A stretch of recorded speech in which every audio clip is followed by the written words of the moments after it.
Welcome to special interview. నేను రమ్మ మండవ. ఈరోజు మన స్టూడియోలో ఒక స్పెషల్ గెస్ట్ ఉన్నారు. ఆవిడే పులి సీత. ఇటు సినిమాల్లోనే కాదు, అటు సోషల్ మీడియాలో కూడా ఒక ట్రెండింగ్లో ఉంటూ ఎప్పుడు అటు జనసేనకి అండ్ దెన్ టీడీపీకి అట్ ద సేమ్ టైం ఆమె ఒక వాయిస్ లాగా కూడా మారున్నారు.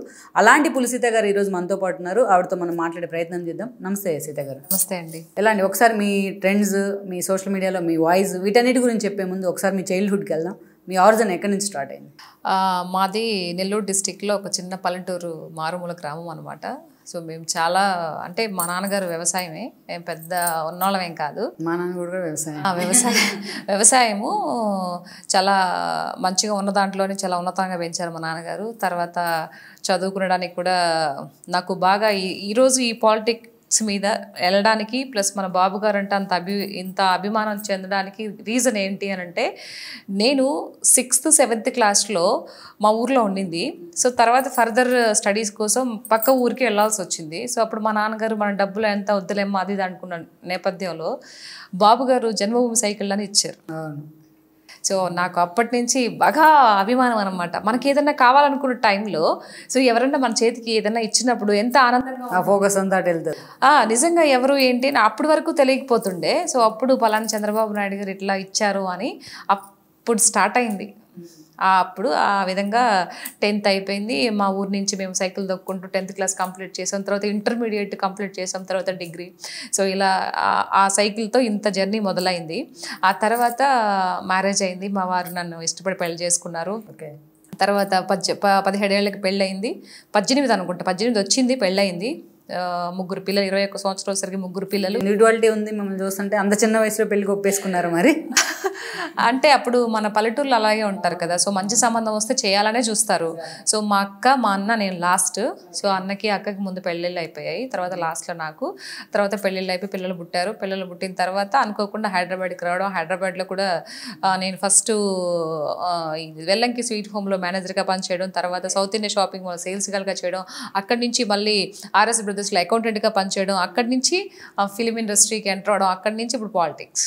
ఎలా? Okay. RS brothers, south India shopping mall ఇవన్నీ బాగున్నాయి. ఎందుకంటే అటు ఎకనామికల్గా ఏదో ఒకటి ఉండాలి కాబట్టి బేస్. మీరు అక్కడి నుంచి మళ్ళీ సినిమాలు వైపండి.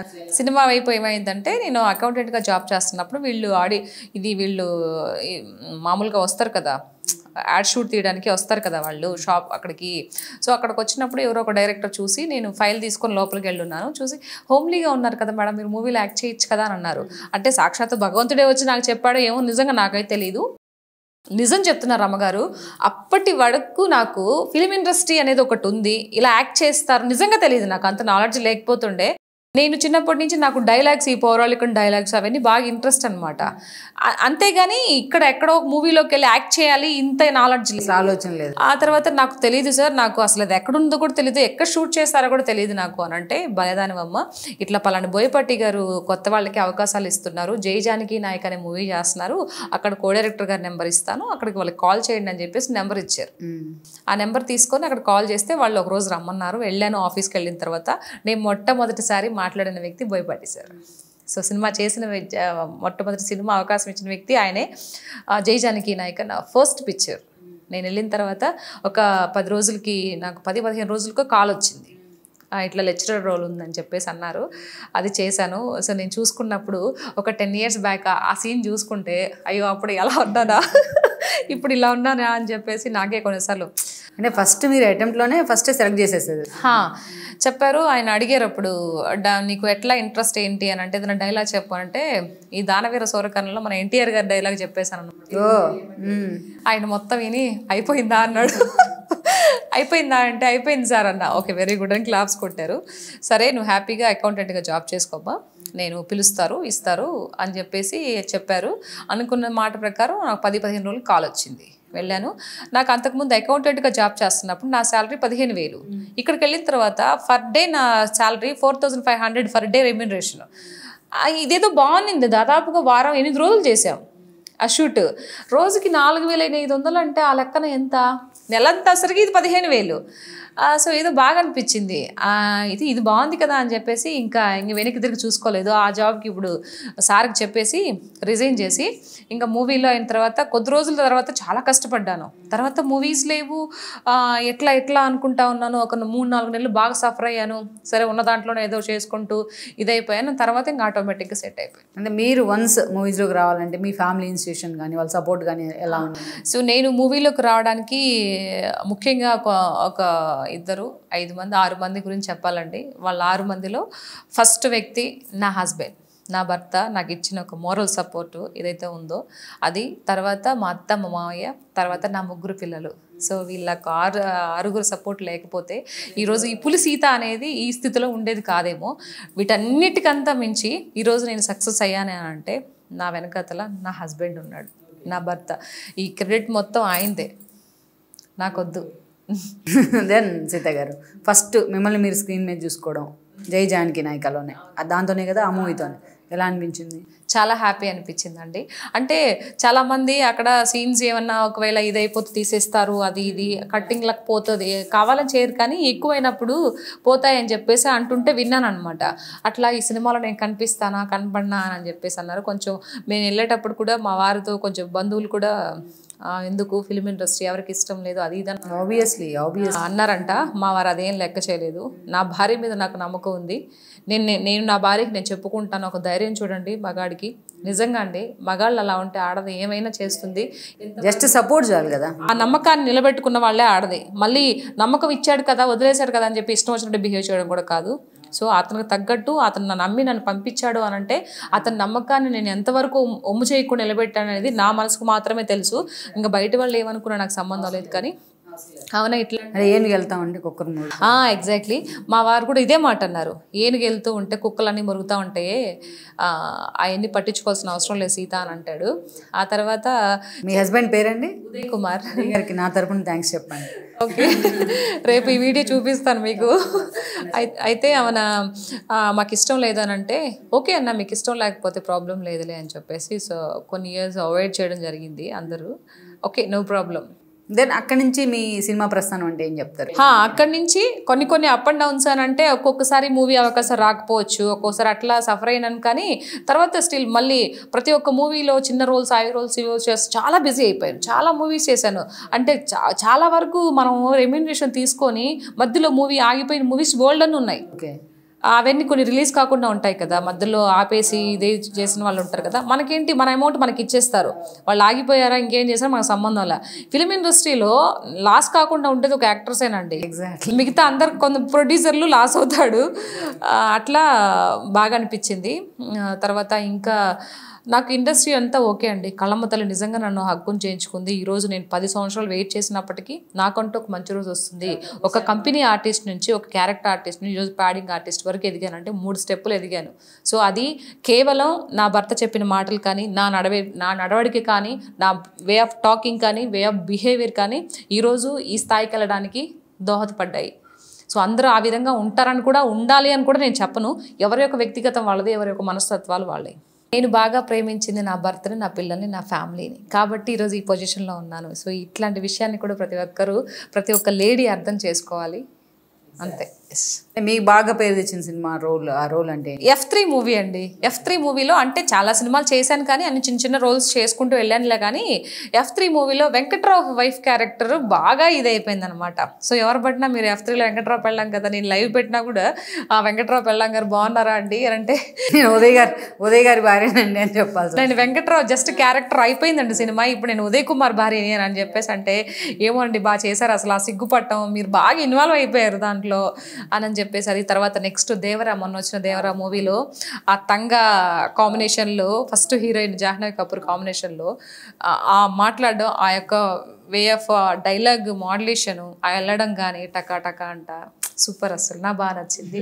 సో అది కూడా బాగా ఇదైంది అనమాట. ఆ సినిమాలో అంతకల్లా నా రోల్ బాగా ఇదైపోయింది. అందరూ చాలామంది అప్రిషియేట్ చేశారు నన్ను, చాలా బాగా చేసావు సీత అని. అంటే మీ ఫ్యామిలీలో ఏ బ్యాక్గ్రౌండ్ లేదు, మూవీ బ్యాక్గ్రౌండ్ అసలు లేదు. మీ హస్బెండ్ వైఫ్ బ్యాక్గ్రౌండ్ లో కూడా లేదు, ఎవరికి లేదు. కానీ ఎలా మీకు ఇన్హరెంట్ ఇది ఎట్లా వచ్చేసింది? అంటే బ్యాక్గ్రౌండ్ అంటే మా అమ్మ వాళ్ళ నాన్నగారు అంటే మా తాతగారు ఆయన ఎప్పుడో స్టేజ్ ఆర్టిస్ట్, అంటే హరిదాసు పాటలు పాడటం, స్టేజ్ మీద యాక్ట్ చేయడం అదనమాట. బై మిస్టేక్ వాళ్ళు ఎవరికి రాలా, వాళ్ళ కొడుకులు బిడ్డలకు కానీ వాళ్ళకి ఎవరికి రాలా. ఆ పిన్నమ్మ కొడుకులకు కానీ పిన్నమ్మ కూతురులకు కానీ ఎవరికి రాలేదు. అది కేవలం నాకు మాత్రమే వచ్చింది. మా అమ్మ చెప్తూ ఉంటది, నువ్వు కడుపులో ఉన్నప్పుడు నేను పోయినాను, మా నాన్న ఆ స్టేజ్ మీద చెప్తా ఉంటే నోరు తెలుసుకొని చూస్తూ ఉండేవాళ్ళం మేము, అప్పుడు కడుపులో ఉన్నప్పుడు విన్నట్టున్నావు అందుకే వచ్చింది అని చెప్పి మా అమ్మ చెప్తూ ఉంటది. ఆహా అవునా, పోనీలు ఎవరో ఒకరి వల్ల వచ్చేది అభిమన్యుడిలాగా ఏదో ఇదిలాగా అని చెప్పేసి. ఇంకా ఇది ఉంది, పొలిటికల్ పరంగా ఎవరు లేరండి. సో మరి నాకు అది ఎందుకు వచ్చింది ఆ ఇంట్రెస్ట్ నిజంగా. సినిమాల్లో అయితే ఇప్పుడు వెల్ ఆఫ్ బాగా ఇప్పుడు మంచి ఇప్పుడు ఇంకా మంచి పొజిషన్ చెప్పాను కదా, ఇప్పుడు పాడింగ్ ఆర్టిస్ట్ దగ్గరకు వెళ్ళాను నేను అనమాట. మీ చేతిలో ఇంకా మంచి మూవీస్ ఉన్నాయి? మంచి మూవీస్ ఉన్నాయి, చేసుకుంటూ పోతున్నాను. చిన్న మూవీ పెద్ద మూవీస్ కాకుండా role is important. Role important కాబట్టి వాళ్ళు ఈ పెద్ద సినిమాలు ఇంత అమౌంట్ తీసుకున్నాను, అదే సినిమా మీరు ఇవ్వాలి, చిన్న సినిమా అట్లా ఏం లేదు. వాళ్ళు ఎంతో కొంత ఇచ్చినా కూడా మనం ఒకటి పెట్టుకుంటాం కదా, ఇప్పుడు ఇది తీసుకుంటున్నాం లాస్ట్కి ఇంతవైతే చేయగలుగుతానండి, అది మీకోసం ఏదో అంటున్నారు కదా అని చెప్పి అన్ని బ్యాలెన్స్ చేసుకుంటూ పోవడం. అంటే అది డిఫరెంట్ కదా, ఈ క్యారెక్టర్ మీకోసం ఒక క్యారెక్టర్ క్రియేట్ చేసి మీ దగ్గరికి రావడం అనేది డిఫరెంట్. సో అక్కడ మీరు బార్గెన్ చేయకూడదు, అప్పుడు చేయకూడదు. ఓకే నా గురించి మీరు వచ్చారు కాబట్టి మీరు చేయాలి అంటున్నారు కాబట్టి ఓకే, అటు మీరు బాధపడకూడదు నేను బాధపడకూడదు అని అలా చెప్పడము. సో మరీ అంత హెవీ కాకపోయినా ఉన్న దాంట్లోనే వాళ్ళు ఇచ్చిన దాంట్లోనే నా తృప్తి కొరకు నేను అడిగి వాళ్ళు ఇచ్చేవాళ్ళు అనమాట. సో అట్లా వెళ్తూ ఉన్నా. నా తర్వాత ఫైన్ కదా, అంతా బాగుంది. మరి హఠాత్తుగా ఈ టర్న్ ఏంటి, పొలిటికల్ టర్న్ ఏంటి? అది లాస్ట్ 2019లో వచ్చిన మార్పు అండి, పెద్ద మార్పు అది. సో రాష్ట్రం ఒక పక్క యూత్ లాస్ట్ టైం 5 yearsలో మా వారికి ఇప్పుడు ఐ థింక్ డిఎస్సి రాయాల్సిన ఏజ్ దాటిపోయింది. ఇప్పుడు రాయడానికి ఇప్పుడు లేదనమాట. లేదు, నువ్వు 5 years ఎందుకు నాశనం చేసినట్టు, నువ్వు ప్రజల జీవితాలతో ఎందుకు ఆడుకోవాలి, ఎక్కడో బటన్ నొక్కారు ఏదో వస్తుంది చేస్తుంది అని చెప్పేసి ఈ ఫోకస్ ఇదే పెట్టాను. తర్వాత నిరుద్యోగులు ఎంతమంది ఉన్నారండి, వాళ్ళందరికీ నువ్వు అవకాశం కల్పించుంటే ఈరోజు వాళ్ళ స్థానంలో ఒక దేవుళ్ళలా కనిపించేవాడివి. ఏదైనా ఇన్ని ప్రభుత్వాలు వస్తూ ఉంటాయి పోతూ ఉంటాయి, డిఎస్సి వదులుకున్న ప్రభుత్వం ఏదైనా ఉందంటే అది ఓన్లీ దిక్కుమాల ప్రభుత్వం, ఈ వైఎస్ఆర్సీపీ ప్రభుత్వమే. నాకేం భయం లేదు చెప్పడానికి, ఎందుకంటే సఫర్ అయ్యాం కాబట్టి. ఈరోజు ఉంటే ఒక కుటుంబంలో ఒక పర్సన్కి జాబ్ వస్తే ఎంత హ్యాపీగా ఫ్యామిలీ మొత్తం సెటిల్ అయిపోద్ది, ఫ్యామిలీ మొత్తం సెటిల్డ్ కదా. మరి అట్లాంటి అంత చిన్న విషయాన్ని నీ యొక్క స్వలాభం కోసం, నీ యొక్క స్వార్థం కోసం నేను వేస్తున్నాను నవరత్నాలు అని చెప్పి దిక్కుమాల అన్ని చేసి ప్రజల్లోకి ఎవరండి డబ్బులు ఏమని చెప్పింది? కూలీలకు పనులు లేవు, ఇంకా జాబ్ క్యాలెండర్ ఎలా ఉంటుంది. తర్వాత నేను రాగానే సిబిఎస్ రద్దు చేస్తానన్నాడు, చేశాడా? పోలవరం కంప్లీట్ చేస్తానన్నాడు, చేశాడా? నేను ప్రత్యేక హోదా తీసుకొస్తాను, మెడలు వంచన్నారు. నీ మెడలు అడిగి వంచావు తప్పితే వాళ్ళ మెడలు ఏమైనా వంచగలిగేవా? మద్యపానం పూర్తిగా నిషేధించి నాకే నేను వస్తాను ఓట్లు అడుగుతానన్నావు, నిషేధం చేసావా? ఏర్లై పారింది. ఇప్పుడు అదే మాటల్ని ఒక రోజా ఒకటి, ఓ శ్యామల ఒకటి, మద్యపానం ఇదైపోతుంది. నీకు ఇష్టం వచ్చినట్టు బ్రాండ్స్ చేసుకొని, నీకు ఇష్టం వచ్చినట్టు బ్రాండ్లు పెట్టుకొని 500, 600, thousands పెట్టుకొని చేసావు.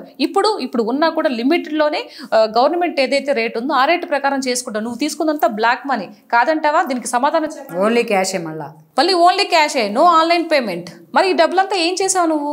మరి ఎంతసేపటికి ఏదైనా మాట్లాడితే ఈ కొంతమంది పేటిఎం బ్యాచ్ ఉంటారు కదా, అంటే ఎవరైనా ఒకరు ఆన్లైన్లో ఏదైనా మాట్లాడుతుంటాడు వాట్ ఎవర్ ఇన్స్టాగ్రామ్ కానీ యూట్యూబ్లో కానీ మాట్లాడితే వాళ్ళని తిట్టేసేయండి, చేసేసేయండి, ఒక మాట అనేసేయండి అని అంటే వాళ్ళు అన్నందుకు నేను ఫీల్ అవ్వట్లా. కానీ ఆలోచించండి, ఆలోచించే శక్తి విధానం మీకు ఎందుకు కోల్పోతున్నారు? ఇవన్నీ చేశారా? ఇప్పుడు నేను మాట్లాడడం కాదు కదా, మీరు నన్ను ఏదో అంటారు, పర్సనల్గా నన్ను క్రిటిసైజ్ చేసి మాట్లాడుతున్నారు. ఓకే, అది విషయం పక్కన పెడితే నేను ఏం మాట్లాడుతున్నానో ఆ మాటకి సమాధానం మీరు ఎందుకు చెప్పలేక, అంటే ఆన్సర్ లేని దగ్గరే ఇలాంటివి వస్తాయి. Yes exactly. మీరు తెలివిని ఉపయోగించండి. నన్ను తిట్టడం వల్ల మీకు రూపాయి కూడా లాభం రాదు, వాళ్ళు వేసే డబ్బులు తప్పితే ఇంకేం లాభం రాదు. కానీ ఈ అమ్మాయి ఏం మాట్లాడుతుంది, ఆ అమ్మాయి మాట్లాడిన దాంట్లో నిజం ఉందని, నేను అబద్ధం మాట్లాడితేనే కదా మీరు నన్ను తిట్టాలి. అంతటి తెలివి తక్కువ బుర్రతో ఎలా పనిచేస్తారో నాకు ఇప్పటికీ అర్థం కాదు. నేను అవన్నీ వదిలేసి కూడా చాలా రోజులు అయిపోయింది. మీరు సమాజంలో జరిగిన 5 ఏళ్ల పాటు జరిగిన దారుణాలు, అరాచకాలు చూడడం వల్ల మీరు మాట్లాడాలనుకుని బయటకు వచ్చారా? మీ హస్బెండ్ లాంటి వాళ్ళు ఎంతో మంది సఫర్ అవడం చూసి బయట ఇప్పుడు అది కూడా అండి, ఇప్పుడు నా హస్బెండ్ లాంటి వాళ్ళు చాలా మంది చదువుకొని డిగ్రీలు చేతపట్టుకొని బీఎస్సీ బీఈడీలు చేసి ఇబ్బందులు పడిన వాళ్ళు చాలామంది ఉన్నారు. దట్టు ఒక్క రాష్ట్రంలో ఎంత అరాచకం అయిపోయింది, డెవలప్ చేయకుండా రాష్ట్రాన్ని. తర్వాత ఎక్కడికన్నా వెళ్తే మీది ఎక్కడ అని అంటే ఆంధ్ర, మీ రాజధాని ఏది అంటే చెప్పుకోలేని దౌర్భాగ్య స్థితిలో ఉన్నాము అని అంటే అది మన ఆంధ్ర రాష్ట్రానికి పడిన పెద్ద దౌర్భాగ్యం. 3 రాజధానులు అన్నాడు. మూడు రాజధానులు ఒక్క రాజధానిని కట్టాడా జగన్మోహన్ రెడ్డి గారు? వైజాగ్ వెళ్తానే 150 times అని ఉంటారు ఆయన నోడుతూ ఆయన.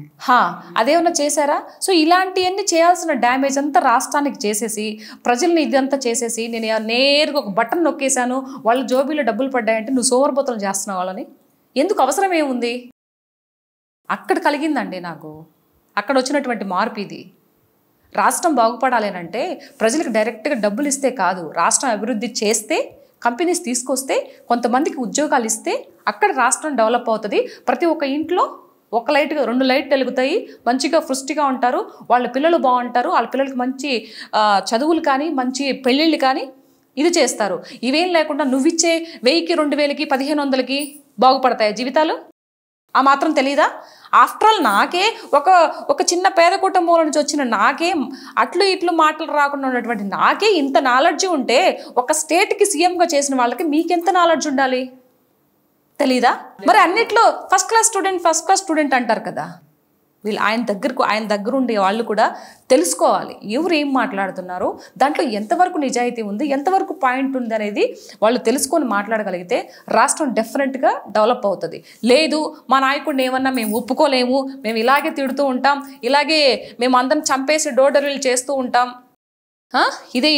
ఈ మా వైఖరిని మారదు, మేము ఇలాగే ఉంటామంటే ప్రతి ఒక్కరికి ఒకడు వస్తాడు. ఎవరు మనం ఆపలేకపోతే భగవంతుడు శిక్షిస్తాడు. సంభవామి యుగ యుగేలా. అది నేను మనం జరిగింది అనుకుంటుంది. కాదు సీత గారు, మీరు స్టడీ చేస్తారా పొలిటికల్ ఇష్యూస్ మీద? ఇప్పుడు మేము అనుకోండి ఎప్పటి నుంచో ఫీల్డ్లో ఉన్నాం కాబట్టి స్టడీ చెయ్యను. నేను ఏదైనా ఒక పాయింట్ మాట్లాడాలంటే నాకు లోపల ఎవరో చెప్తున్నట్టు అనిపిస్తుంది ఆటోమేటిక్గా. సీరియస్లీ. అవును, పొలిటీషియన్ లక్షణాలు చాలా ఉన్నాయి. నేను అసలు పేపర్ కూడా చూడండి, సీరియస్లీ పేపర్ చూడను, ఏం చూడను. సో నాకు ఏదైనా ఇప్పుడు ఇంతవరకు మాట్లాడాను కదా, అది నేను మాట్లాడి ఆవహించి ఉంటారు అప్పుడైతే. సో ఎవరు నాతో మాట్లాడిస్తున్నారు, ఎవరో ఇది చేస్తున్నారు అని అనుకుంటారండి. నేను ప్రజల్లో నుంచే వచ్చాను, ప్రజల కోసం మాత్రమే మాట్లాడతాను. సో నేను అభిమానించే పార్టీ నాయకులు ఏదైనా మిస్టేక్ చేసినా కూడా మాట్లాడే రైట్స్ నాకుంటే నేను మాట్లాడతాను. నాకు బాబు గారు అంటే ఇష్టం అని, పవన్ కళ్యాణ్ గారు అంటే ఫ్యాన్ అని, అభిమానం అని, తర్వాత లోకేష్ గారు అంటే ఒక ఇష్టం అని చెప్పేసి నేను వాళ్ళు ఏం చేసినా కూడా కప్పు పెట్టుకునే రకాన్ని కాదు. పాలిటిక్స్లో రావాలంటే కేవలం ప్రజల చేతుల్లోనే ఉంటుంది కాబట్టి వాళ్ళు మనల్ని నమ్మి ఒక ఇదిని మనకి ఇస్తారు కాబట్టి దానికోసమే పనిచేయాలి, దాంట్లోనే ఉండాలి. ఇంట్రెస్ట్ ఉందా మీకు పొలిటికల్గా? నాకు ఇంట్రెస్ట్ ఉందండి. నాకు ప్రజలకి సేవ చేయాలి, ప్రజలకి ఇది చేయాలి అంటే చాలామంది ఎవరో కామెంట్ పెట్టారు, ప్రజలకు సేవ చేయాలంటే నీ పాటికి నువ్వు చేసుకో అంటారు. నేను ఎలా చేస్తాను? ఎలా సేవ చేయాలి? ప్రజలకు సేవ చేయడం అంటే ఏంటి? ఇప్పుడు సపోజ్ నేను ఒక నియోజకవర్గంలో నిలబడతాను, అక్కడ ఉండే ప్రజలు చూసుకోవడం నా బాధ్యత. నా నియోజకవర్గ ప్రజల కోసం నేను ఏం చేయాలనేది నాకు ఒక ఇది ఉంటుంది. సో ఆ ఇది కోసం వాళ్ళకి ఏం నీళ్లు కానీ, బ్రిడ్జిలు కానీ, రోడ్స్ కానీ, లేకపోతే ఇంకేదన్నా ఫంక్షన్కి సంబంధించి ఏమన్నా బాధపడుతున్నారా ఏంటి అనేది చూసుకోవాలి, బాధ్యత నాది. అలాంటప్పుడు నాకేం కావాలి? పదవి ఉండాలా లేదా? పదవి ఉండాలంటే నాకు పైన ఉండేవాళ్ళు పదవి ఇవ్వాలి, అది ఉంటేనే కదా చేయగలుగుతాం. మిగతా ఉంటే నా గురించి మీరు ఎంక్వైరీ చేస్తే నేను ఎంత ఇచ్చిన నా నోటితో నేను చెప్పను, కానీ నాకున్న దాంట్లోనే లేకపోయినా అప్పు తీసుకొచ్చిన రోజులు కూడా చాలా ఉన్నాయి. అది వేరు కదా, అది ఎంత చేసినా పర్సనల్ అంటారు. పర్సనల్ కదా, అది పర్సనల్. పబ్లిక్ సేవ చేయాలి అని అంటే నాకేం ఉండాలి? పదవి ఉంటే చేయగాలి. సో నేను ఏమీ లేకుండా, ఏ పదవి లేకుండా నేను అంత చేశాను అని అంటే, అంతటి గొప్ప మనసు నాకుంటే రేపు ఏదన్నా నాకు ఒక పదవి వచ్చి దాని ప్రజల కోసం మీరు పాటుపడండి అని నాకు ఇస్తే నేను ఇంకెంత చేస్తాను? నాకు డబ్బు మీద వ్యామోహం లేదు, ఎంతలో ఉండాలో అంతవరకు ఉంటాను. నాకు వచ్చిన సంపాదనలో నేను ఒక పొలం అది కొనుక్కున్నాను, హ్యాపీగా ఇల్లు కట్టుకున్నాను, ఆ ఇంట్లో రెంట్కి వస్తూ ఉంది, నా బతుకు నేను బతుకుతున్నాను. సో నాకు 1000 కోట్లు రావాలి, ఇంతకన్నా పెద్ద పెద్ద బిల్డింగ్లు కట్టాలి, పెద్ద పెద్ద ఫ్యాక్టరీస్ కట్టాలి, 1000 కోట్లు సంపాదించాలి. దేనికండి? మనిషి ఆయుష్ ఎన్ని రోజులు? 100 years బతుకుతున్నామా? 50కే పోతున్నాం, మహా అయితే 60. దేనికండి అంత ఆరాటం? దెన్ మీరు చూస్తే అటు పవన్ కళ్యాణ్కి టీడీపీకి సైమల్టేనియస్గా మాట్లాడతారు. ఎందుకు మీకు ఇష్టమైన పొలిటీషియన్ కానీ మీకు ఇష్టమైన పార్టీ అంటే అసలు లేదనుకోవాలి?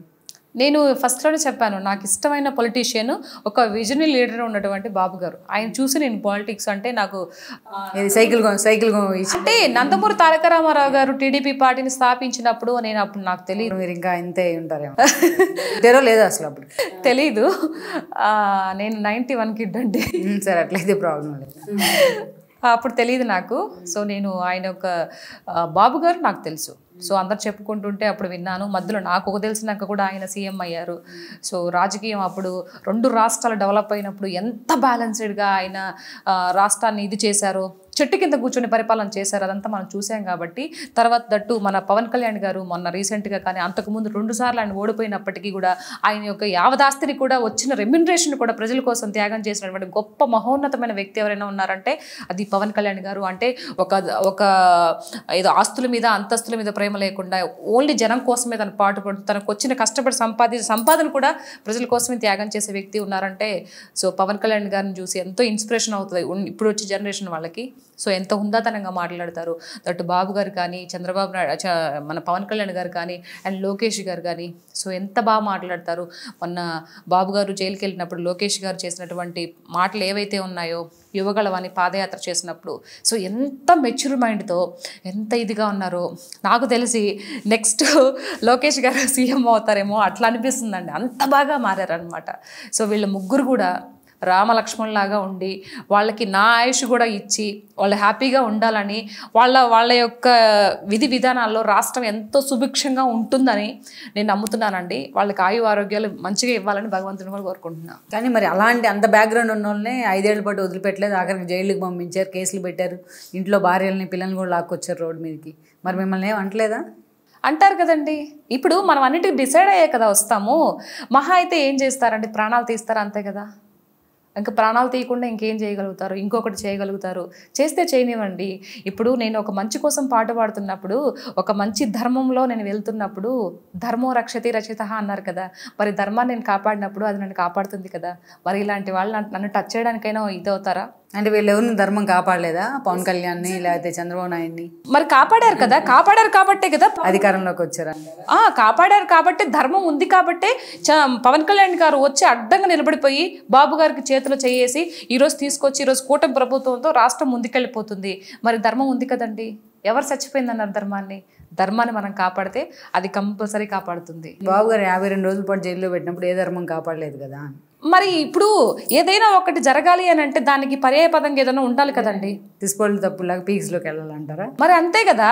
ఇప్పుడు అది జరిగబట్టే కదా, ఇప్పుడు బాబు గారిని ఇది చేయబట్టే కదా ఇప్పుడు మన జగన్మోహన్ రెడ్డి గారికి అంత 11 సీట్లు వచ్చినాయి. ఆ రోజు ఆయన అన్యాయంగా జైల్లో పెట్టకపోయి ఉంటే ఈరోజు ఒక 20-25 వచ్చిండేటిది కదా, ప్రతిపక్ష హోదా వచ్చిండేటిది కదా. ఎందుకు చేయాల్సి వచ్చింది? ఒక మనిషి పైన అన్యాయంగా నేను అంటే ఒక ఇదండి. ఇప్పుడు నేను ఆల్రెడీ జైల్లో ఉన్నాను కాబట్టి ఇప్పుడు ఈయన కూడా జైల్లో వేస్తే అప్పుడు ఆయనలో కూడా బ్యాలెన్స్ అయిపోయిందని ఒక మూర్ఖమైన ద్వారం అనమాట అది.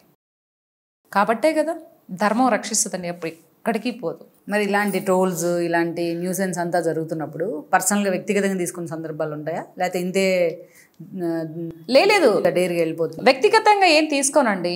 మా వారు ఫస్ట్ స్టార్టింగే చెప్పారు, ఓకేనే నువ్వు మాట్లాడుతున్నావు, ఓకే మనం ఏం తప్పు చేయడం లేదు, ఏదైతే చేశారో దాని గురించి వాళ్ళని ప్రశ్నిస్తున్నాము అంతే తప్పితే మనం ఎవరిని బూతులు తిరగడం లేదు, మనం ధర్మం పరంగానే వెళ్తా ఉన్నాము. వెళ్ళినప్పుడు ఎవరైనా చాలామంది ఏంటి ఒక బ్యాడ్ వర్డ్స్ కానీ యూజ్ చేయడం కానీ లేకపోతే ఈ ఎల్ అనే పదంతో యూజ్ అదే జరుగుతుంటాయి ఇప్పుడు. అసలు అవే వాడతారు, వాడడానికి ఇంకేం లేవురా. నువ్వేంటనేది నీకు తెలుసు, నాకు తెలుసు, మన ఫ్యామిలీకి తెలుసు. సో ఎవరి మాటలు నువ్వు పట్టించుకోక, అసలు నువ్వు మెసేజెస్ చదవకే, అంతే. అవన్నీ కామన్ అని నా భర్త చెప్పినటువంటి ఒక మోటివేషన్ స్పీచ్ ఉంటుంది చూడు, అది నాకు బాగా నచ్చింది అనమాట. నేను అనుకున్నా నా భర్తకు లేనప్పుడు నాకేంటి ప్రాబ్లం? ఆబ్వియస్లీ ఇప్పుడు నువ్వు మా ఇద్దరి మధ్య నువ్వు మాట్లాడొద్దంటే మాట్లాడతావు ఎందుకు అని చెప్పి నా భర్త కొట్టినప్పుడు తిట్టినప్పుడు కదా నేను బాధపడాలి. ఇప్పుడు మాకు అదేం లేదు కదా, నా భర్త నాకు సపోర్ట్ చేస్తున్నాడు కదా, నువ్వు చూడకే, అది నువ్వు మెసేజే చూడకు, అసలు నెగిటివిటీనే వద్దని మనకు వద్దు. నువ్వు మాట్లాడేది కరెక్ట్ అని నీకు అనిపిస్తుంది కదా, ప్రజలకు అనిపిస్తుంది కదా, వాళ్ళు చూసుకుంటారు, ఇవన్నీ నువ్వు పట్టించుకోకు అని చెప్తాడు. సో ప్రాబ్లం లేదు. సో ప్రాబ్లం ఫ్యామిలీ వైపు నుంచి. సో ఫ్యామిలీ వైపు నుంచి నాకు ప్రాబ్లం లేదు, రాదు కూడా. మీకు సినిమాల్లో వచ్చినప్పుడు అప్లాజ్ ఎలా ఉంది, ఇప్పుడు మీరు పొలిటికల్గా ఎంత సీరియస్గా? ఒక్కటే ఉందండి. సో అప్పుడు ఇప్పుడు కూడా పాలిటిక్స్లో మళ్ళీ ఇండస్ట్రీకి వెళ్ళినప్పుడు కూడా నా భర్త ఎదురుగా ఎప్పుడు డైరెక్టర్కి వెళ్ళినప్పుడు నువ్వు ఎలా మాట్లాడతా, నీ వే ఆఫ్ టాకింగ్ ఎలా ఉండాలి, నీ బిహేవియర్ని బట్టి ఎదుటి వాళ్ళ యొక్క తిరిగి మాట్లాడే విధానం ఒకటి ఉంటుంది. సో ఒక మగాడిగా నేను చెప్తున్నాను, ఆడదాన్ని చూడంగానే ఎవరికైనా ఒక కైండ్ ఆఫ్ ఇది వస్తుంది. బట్ దాన్ని మనం వాళ్ళకి కలిగించకుండా ఎంతవరకు మనం ఇది చేసుకొని మాట్లాడుకొని బయటకు వస్తామో అప్పుడే మనం సేవ్ అవుతామని చెప్పేసి నా భర్త చెప్పాడు. సో నేను ప్రతి ఒక్క ఆఫీస్కి వెళ్ళినప్పుడు తను కూడా నాతో పాటు క్యారీ అయ్యేవాడు అనమాట. ఆఫీస్ అయిపోయినాక ఆడిషన్ అయిపోయిన తర్వాత మళ్ళీ బయటకు వచ్చి తీసుకొచ్చేసేవాడు. సో అట్లా కొద్ది రోజులు నాకు చెప్పిన తర్వాత నేను సెటరేట్ అయిపోయినా అతనికి ఒక నమ్మకం వచ్చింది. సో ఇది బ్యాలెన్స్ చేయగలుగుతుంది అని చెప్పేసి. సో అట్లా అప్పుడు అదే ఇది ఉంది, ఇప్పుడు కూడా సేమ్ అదే. మరి జనం నుంచి వచ్చే అప్లాజ్ ఎలా ఉంది? సో జనం నుంచి సపోజ్కి ఒక 1000 మెంబర్స్ తీసుకున్నాం అనుకో ఫర్ ఎగ్జాంపుల్, దాంట్లో ఒక 20 మంది బ్యాడ్, మిగతా 980 మెంబర్స్ గుడ్. ఇంకేం కావాలి? అంటే మెజారిటీ వాయిస్ కూల్గా వెళ్తుంది, మెజారిటీ వాయిస్ ఎక్కువే చెప్తుంది అనమాట. సో ఈ బ్యాడ్ కామెంట్స్ పెట్టే వాళ్ళందరినీ కొనలేరు కదండి, కొంతమందిని మాత్రమే కొనగలుగుతారు, కానీ అందరినీ కొనాలంటే. అందుకే మీరు వైసీపీని చూసినా దాదాపు 500 మంది లీడర్స్ ఉంటారు, రెప్యూటెడ్ పర్సన్స్. ఆ పిడికడ మందే మాట్లాడతారు ఎప్పుడు. ఇప్పుడు ఒక్కొక్కరికి 500 మందిలో ఒక్కొక్కరికి ఒక 10 మంది వేసుకుని ఎంతమంది అవుతారు? సో వాళ్ళు మాత్రమే మాట్లాడగలుగుతారు. కానీ మంచిని వృద్ధి చేసేవాళ్ళు, మంచి గురించి మాట్లాడేవాళ్ళు, మంచిని అప్రిషియేట్ చేసేవాళ్ళు చాలా మంది ఉంటారు కదండి. సో వాళ్ళు చాలు కదా. అవును. మరి మీ కమెంట్స్లో, మీ వీడియోస్లో ఎక్కువ రోజా గురించి, శ్యామల గురించి మాట్లాడుతుంటారు ఎక్కువ, ఎందుకని అంటారు? సో ఎందుకనంటే తను ఏదైతే మాట్లాడుతుందో, తను ఒక ఎమ్మెల్యేగా, ఒక ఎంపీగా చేశారు రోజా గారు. సో శ్యామల గారి గురించి మళ్ళీ మంత్రిగా చేశారు. శ్యామల గారి గురించి మళ్ళీ చెప్పుకుందాం. సో రోజా గారు ఎలా ఆవిడ యొక్క మాట విధి విధానం ఎలా ఉంటుందంటే నాకు చాలా కోపం వస్తుంది మాట్లాడేటప్పుడు. ఇంతకు ముందు కూడా చాలా వల్గర్ లాంగ్వేజ్తో మాట్లాడింది. ఎందుకు హుందాతనంగా మాట్లాడొచ్చు కదా, నీ యొక్క నోటి ఏదైతే ఉందో నేను అనాలంటే కూడా నేను అనలేను. సో నువ్వు ఒక ఆడపుట్టుకు పుట్టుండి నన్ను మహా అయితే ఏం చేయగలుగుతారండి? ఇప్పుడు ఇందాక నేనేం చెప్పాను, మహా అయితే నన్ను ఏం చేస్తారంటే చంపేస్తారేమో, ప్రాణాలు తీస్తారేమో, లేకపోతే ఇంకొకటి చేస్తారేమో అన్నాను. సో దానికి పర్యాయపదంగా నేను దాంట్లో ఏమో తప్పువాడు మీకు వాడానా? నన్ను ఇంకొకటి చేయొచ్చండి అని చెప్పేసి నేను వాడానా? నా నోటికి రాలేదు.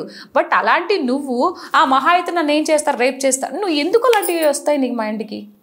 నువ్వు ప్రజాక్షేత్రంలో ఉన్నావు కదా, నిన్ను చూసి వేరే వాళ్ళు ఇన్స్పైర్ అయ్యి ఇంకొంతమంది రావాలే తప్పితే నిన్ను చూసి బయట పారిపోయి వాళ్ళు కూడా అలాంటి బుద్ధులు నేర్చుకొని రాకూడదు సొసైటీకి. సో ఏదైనా వచ్చిందంటే, మాట్లాడిందనంటే ప్రభుత్వం వచ్చి 2 నెలల నుంచి స్టార్ట్ చేసింది. అక్కడ అత్యాచారాలు జరుగుతున్నాయి, ఇక్కడ అత్యాచారాలు జరుగుతున్నాయి. ఏం చేస్తున్నారు కూటమి ప్రభుత్వము? చెప్పింది ఒక మాట, చేసింది ఒక మాట అని చెప్పేసి ఈ రకంగా మాట్లాడుతూ ఉంటుంది.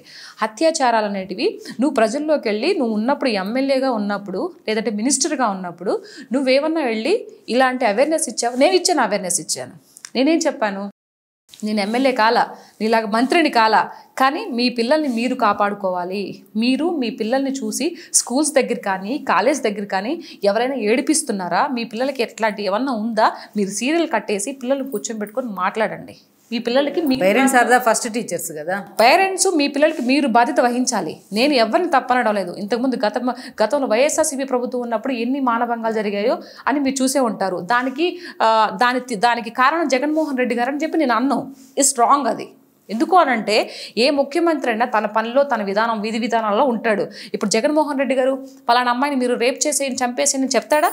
చెప్పడు కదా. వాళ్ళ కింద ఉండే ఎమ్మెల్యేలు చెప్తారా? చెప్పరు కదా. అదేవిధంగా ఇప్పుడు కూడా తీసుకున్న ఈ ప్రభుత్వం ఏదైతే ఉందో వాళ్ళ యొక్క విధి విధానాలు ముందుకు వెళ్తూ ఉంటారు. ఎక్కడో ఏదో జరుగుతూ ఉంటాయి, మనం ముందుకెళ్ళి వాయిస్ వినిపించాలి కదా. అలా కాకుండా ప్రభుత్వం మీద వేస్తే అది ఎంతవరకు కరెక్టు? మీరున్నప్పుడు జరగలేదా? మరి అది అడగడం తప్ప కాదు కదా. సో శ్యామల వచ్చిన సేమ్ ఇదే తీరు. ఎంతసేపటికి బుద్ధి పెరిగింది కానీ ఇలా పెరగలేదు అని ఒక వల్గర్ లాంగ్వేజ్ మాట్లాడుతూ ఉంటే నువ్వు ఏంటి, ఇంకా నీ రాజకీయం ఏంటి, నీ వయసు నీకు నేర్పించింది ఏంటి?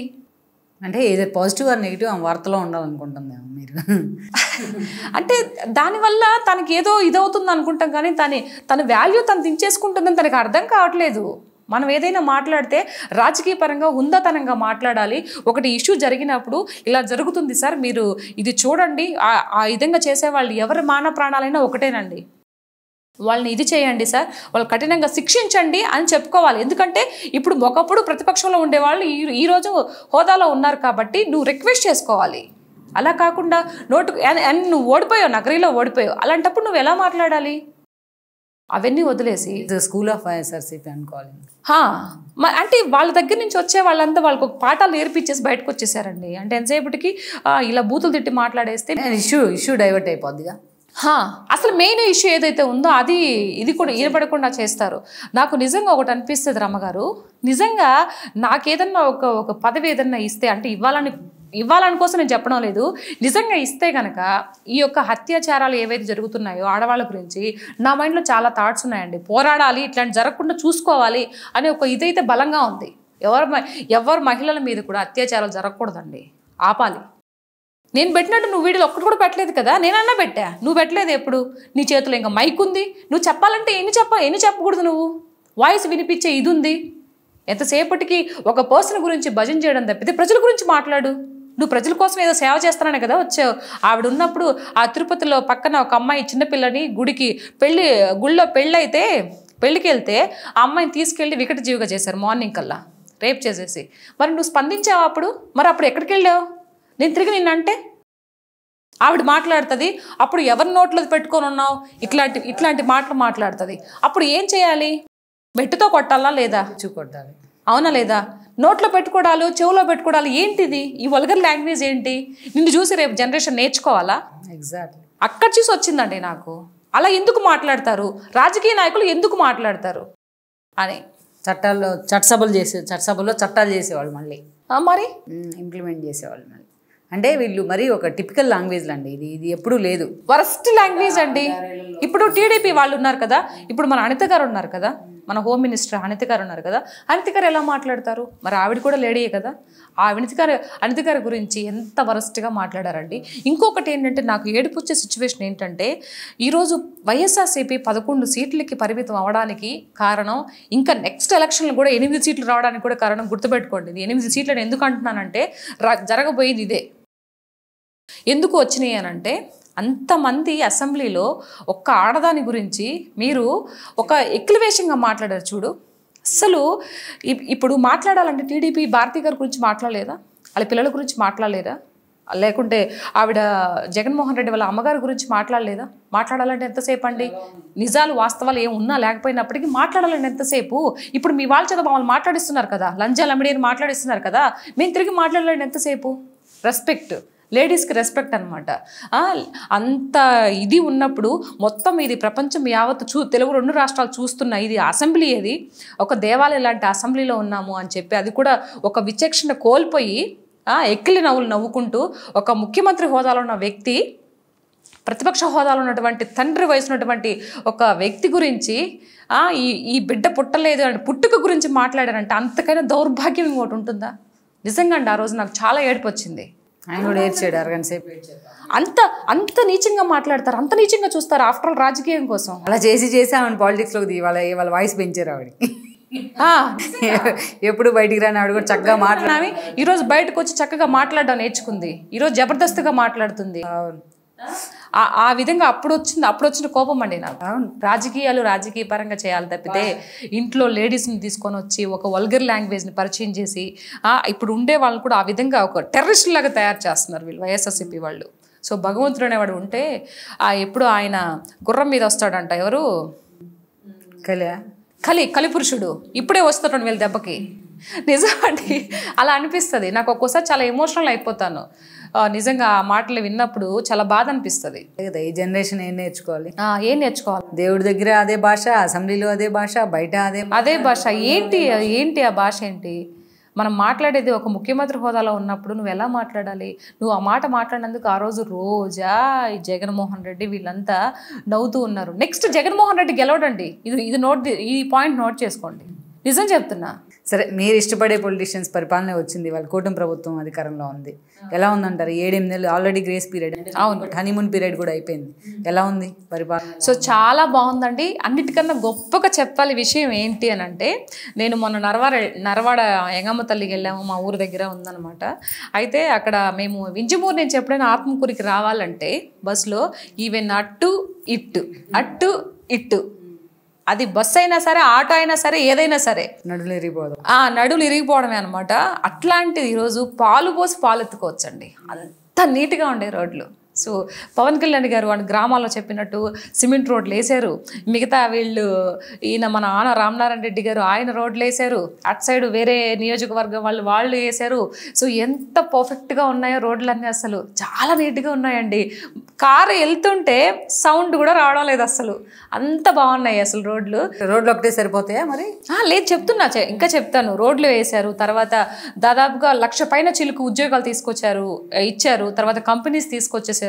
ఇంకా అన్ని చేస్తూ ఉంటారు కదండి. ఇప్పటికి 7-8 నెలలు అవుతుంది కదా. ఈ 7-8 నెలల కాలంలోనే ఇంత చేశారు అంటే ఇంక 5 ఏళ్ళలో ఇంకెంత చేస్తారు?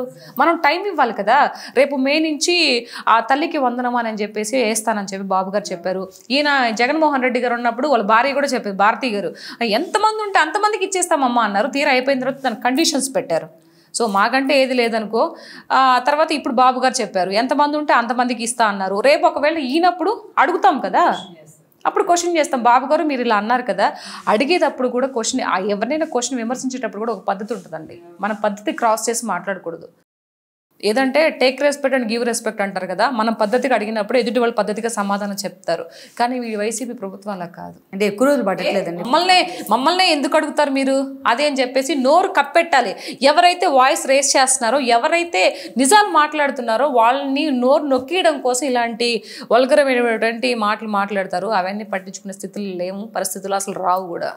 సో మీకు పూర్తి స్థాయిలో పొలిటీషియన్గా కన్వర్ట్ అవ్వాలనుకుంటే మీరు ఏ పార్టీ వైపు టర్న్ తీసుకునే అవకాశం ఉంది? చెప్పంగా. ఏ పార్టీ పిలిస్తే అల్టిమేట్గా ఏ పదవి వైపు మొగ్గు చూపే అవకాశం ఉంది? ఏది కోరుకుంటున్నారు మీరు? అసలు మీ గోల్ ఏంటి? నాకు ఏదైనా లేడీస్కి సంబంధించి భద్రత కాపాడే కానీ ఇస్తే నా వంతు ప్రాణం పెట్టేసి చేస్తానండి. నాకు పదవి ఇస్తే ఏ ఆడపిల్లకి అన్యాయం జరగకుండా, అంటే అది ఎక్కడ జరిగినా సరే, హోల్ మొత్తం ఆంధ్ర మీద ఎక్కడ అన్యాయం జరిగినా నేను ఇంట్లో కూర్చొని మాట్లాడను, అక్కడికి వెళ్ళి మాట్లాడతాను. ఎవరు దానికి ఇది చేశారా ఏంటి అనేది మనకి ఇచ్చిన బాధ్యత అన్నప్పుడు ఆ ఇచ్చిన పనికి మనం పూర్తిగా దాన్ని వ్యవహరించాలి. లేకపోతే ఆ పదవి కూడా తీసుకోకూడదు. లేదంటే శుద్ధంగా రామలక్ష్మణ అంటే ఇంట్లో ఉండాలి. ఊరికి తూతూ మంత్రంగా మనకేదో పదవి ఇచ్చారు కదా అని చెప్పి ఫోటోల కోసం ఫోజులు ఇచ్చడం నాకు నచ్చదు. ఇవ్వాలంటే మీరు ముందు చట్టసభల్లోకి వెళ్ళాలిగా. ముందు చట్టసభల్లోకి వెళ్ళాలిగా పదవులు ఇవ్వాలంటే. వెళ్తామండి, దానిదే ఉంది, వెళ్తాము. వెళ్ళాలి అని అంటే ఇప్పుడు నాకుండే, అంటే నాకు ఏదైనా ముందు చేయాలి అని అంటే మనీ పరంగా నాకేం వేలకోట్లేదు. నేను అదే అడగబోతున్నాను. మీరు ఎమ్మెల్యేనో అట్లా కావాలంటే మీకు వెనక పెద్ద బ్యాగేజ్ ఉండాలి. మరి ఎట్లా డబ్బులు లేదు? నా దగ్గర డబ్బులు ఏం లేదండి. నా దగ్గర గుండెల్లో ధైర్యం తప్పితే నా వెనకాతలు ₹1 కూడా లేదు. వాయిస్ ఉంది తప్పితే, ధైర్యం వాయిస్ ఉంది తప్పితే నా దగ్గర వెనకాతలు డబ్బులు ఏం లేవు. నేను ఎంతవరకు కావాలో నా పిల్లల చదువుల కోసం, వాటి కోసం, వీటి కోసం నేను ఎప్పుడు మైనస్లోనే ఉంటాను అనమాట. నాకు ఏదో నా ఫ్యామిలీ వరకు మేము పోతా ఉన్నాం అంతవరకే తప్పితే వేల కోట్లు, లక్షల కోట్లు నా వెనకాతలు ఏం లేదండి. ఒకవేళ రేపు ఏదన్నా కూడా ఇచ్చినా కూడా, ఒకవేళ సీట్ ఇచ్చి నువ్వు నిలబడమ్మా అని చెప్పి నాకు ఏదన్నా ఇస్తే నాకు ఇవ్వరు. మామూలుగా చెప్తున్నా, ఫర్ ఎగ్జాంపుల్గా చెప్తున్నాను, ఇచ్చినా కూడా ఓటుకు నోటు నేను ఇవ్వను. అంతే, వాయిస్తో వెళ్ళిపోతుంది. నిస్వార్థంగా నాకు ఓటేస్తే మీకు నిస్వార్థంగా పనిచేస్తా. మీరు నన్ను నా దగ్గర డబ్బులు తీసుకున్నారు అని అంటే, సపోజ్ నువ్వు నా దగ్గర ఓటుకు ఒక 2,000, 3,000 తీసుకున్నావు అంటే, రేపు నీకేదైనా ప్రాబ్లం వస్తే నా ఇంటికి గడప కూడా దొక్కలేవు. ఇది గుర్తుపెట్టుకో అని చెప్తా. అయితే అవుతుంది, లేకపోతే లేదు.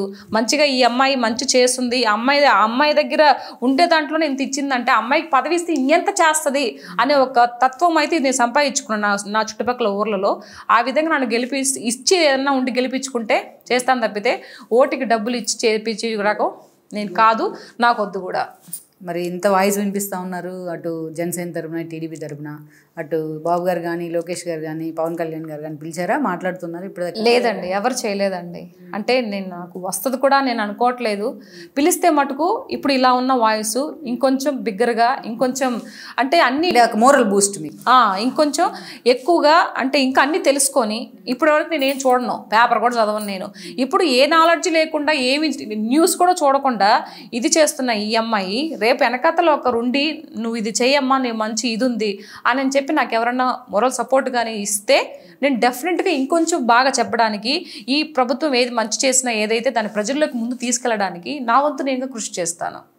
అది మరి అది జరగదో నాకు తెలియదు. కానీ ఒకవేళ ఎవరు పిలవకపోయినా నాకు ప్రాబ్లం లేదు. ఈ విధంగా అయితే నేను ఫైట్ చేస్తూ ఉంటాను. ప్రజల్లో ఒక పర్సన్గా నేను ప్రతి ఒక్కరిని ఇది క్వశ్చన్ చేస్తుంటాను. అది నా రైట్. అది ప్యారలల్గా సినిమాల్ని పాలిటిక్స్ని ప్లాన్ చేసుకుంటారు మరి అప్పుడు అవకాశం వస్తే? అవకాశం వస్తుందని అంటే ఒకళ్ళు బిజీగా ఉన్నాను అనుకో, నేను రేపు పాలిటిక్స్లో నాకు ఏదైనా ఒక పదవి ఇచ్చి బిజీగా ఉందంటే అప్పుడు నేను ఒకటి వదిలేసుకోవాల్సిందే కదా. అప్పుడు రెండింటి మీద నేను ప్రయాణం చేయలేదు కదా. లేదు నాకు వీలుగా ఉంటుంది, సో ఇప్పుడు నాకు షెడ్యూల్ ఏం లేదు, ఒక 4-5 రోజులు ఏమైనా చేయాలనుకుంటే చేస్తాను. థ్రెటనింగ్ కాల్స్ రావట్లేదా మీకు? అవన్నీ వస్తూ ఉంటాయండి, వస్తూ ఉంటాయి, పోతూ ఉంటాయి. వాటికి నేను భయపడే రకాన్ని కాదులే. కానీ ఎండ్ ఆఫ్ ది డే మనిషికి పోయేది ప్రాణమేనండి, అవునా కదా? ప్రాణం తీసేస్తారు, అది ఏ విధంగా తీస్తారనేది తెలీదు కదా. దాని గురించి ఎందుకు, ఏదో ఒక రోజు పోవాలి కదా.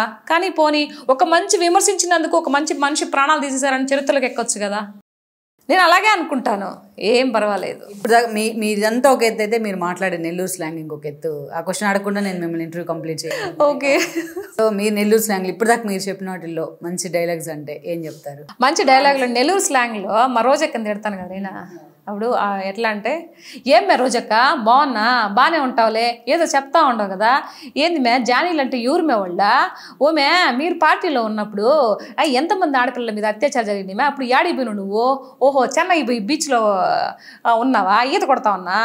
ఓమే పోమే నువ్వు భలే మాట్లాడతావా, చాలుగానే ఏదో ఏదో చెప్పినట్ట పిల్లి గుడ్డిదైతే ఎలా ఎగిరెగిస్తానిందంట అటు చెప్తుండవు మే నువ్వా? ఇంక సాలు పోయా శుద్ధంగా టీయో కాఫీ తాగి పడుకోపోయి. ఎక్కడ నేర్చుకున్నారు సామెతలు? ఎక్కడ నేర్చుకున్నారు? ఏదో అప్పుడప్పుడు అలా వస్తుంటాయి. శ్యామల్ గారి మీద కూడా మాట్లాడినట్టున్నారు. ఏమి శ్యామల ఈ పిల్ల ఒకటి ఎవరు మే నీకు అసలు ముందు అధికార ప్రతినిధి పదవి ఇచ్చిందా? వాళ్ళకి కదా చెప్పాలా. ఓమే నీకు తెలుగు చదవడం ఏమో ఇట్లా అంటావు, కథలు చెప్తావు, పెట్ట కథలు చెప్తావు, ఏదో సుంచు మొహం వేసుకునే. ఎందుకు మే నువ్వా ఎంతసేపటికి ఇదే 2 పాయింట్లు చెప్తే ఇంకేం మాట్లాడవు నువ్వా? పోమే నీతో అసలు మాట్లాడడం వేస్ట్ నేనా. సర్లే ఉంటా, పో బాయ్. అసలు పులి ఏంటి?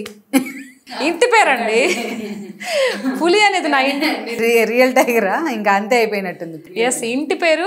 సో ఆ ఇంటి పేరు కాస్త నిజంగా అయ్యప్ప స్వామి నాకు ఆ ధైర్యాన్ని ఇచ్చాడేమో నిజంగా తెలియదండి. నేను నిజంగా నా వెనక నా ఫ్యామిలీ తర్వాత నా భర్త తర్వాత ఉండేది ఆ భగవంతుడే, ఆ వెంకటేశ్వర స్వామి సాక్షాత్తు ఆయనే మాట్లాడిస్తున్నాడు. ఈ పులి కూడా అయ్యప్ప స్వామి వాహనం కాబట్టి నాకు చాలా ఇష్టం అయ్యప్ప స్వామి అంటే. ఎవ్రీ ఇయర్ నేను మంచిగా పడి పూజ కూడా ఇంట్లో చేపిస్తాను అనమాట. బాగా ఇష్టం అయ్యప్ప స్వామి అంటే. ఇంకంతా వీళ్ళే చూసుకుంటున్నాను. రైట్ సీత గారు, thank you very much. Right, ఈ వీడియో మీకు నచ్చినట్లయితే please share, like and subscribe R24 Telugu.